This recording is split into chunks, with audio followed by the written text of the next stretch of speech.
धनु तीरा। जैसे अधीर होकर के राम जी दौड़े, कहूं पट कहूं निखंग धनु तीरा। भगवान का पट गिर गया, भगवान का धनुष्मान भी गिर गया।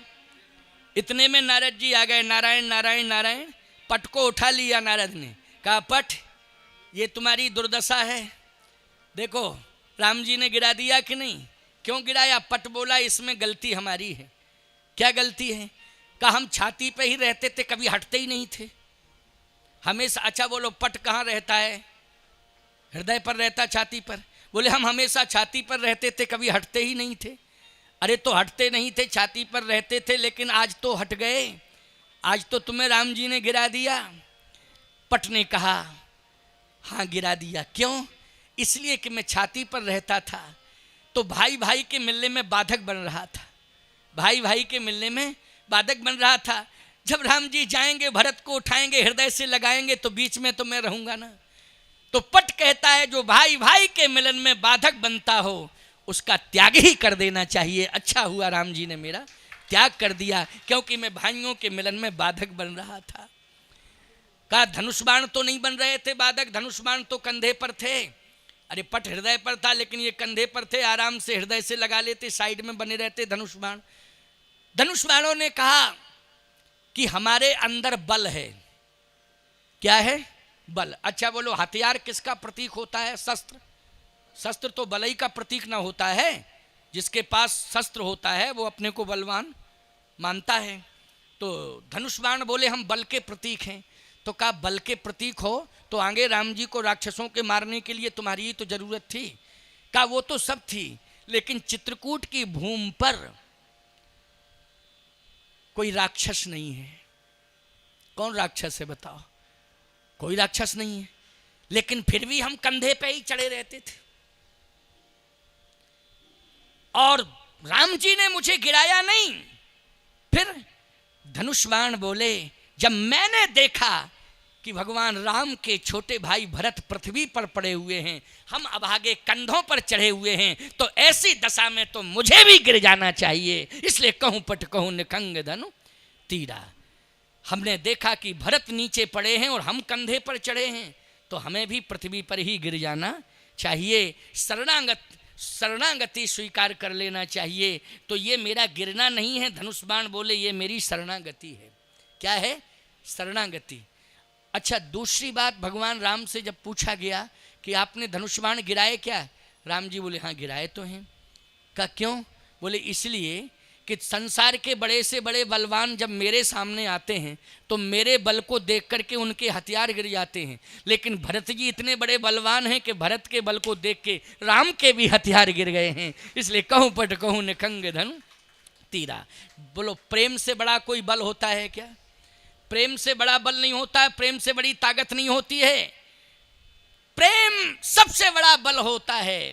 प्रेम बल से बड़ा कोई बल नहीं होता है। मारना है अगर किसी को तो मार दो एहसान से, फायदा क्या मिलेगा? अगर मार दोगे जान से बदला ले सकता है जान का मारा हुआ, सर उठा नहीं सकता एहसान का मारा हुआ।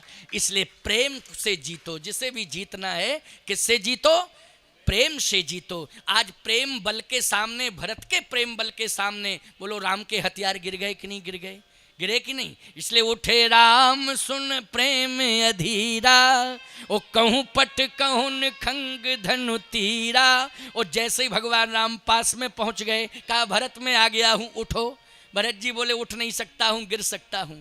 अरे मैं उठा रहा हूं तो उठो। भरत जी ने कहा चरणों में जो आनंद है वो हृदय से लगने में आनंद नहीं है। इसका मतलब है भरत उठना नहीं चाहते, लेकिन बरवस लिए उठाए उर लाए कृपा निधान। ओ भरत राम की मिलन लख बिसरे सवहीं अपान। भरत जी को जबरदस्ती उठाया, राम जी ने हृदय से लगाया। परम प्रेम पूर्ण दो भाई, मन बुद्धि चित यही मित बिसराई। बोले प्रेम उधर से चला इधर से प्राण सिधारे, और दोनों ही मिल गए देह मंदिर के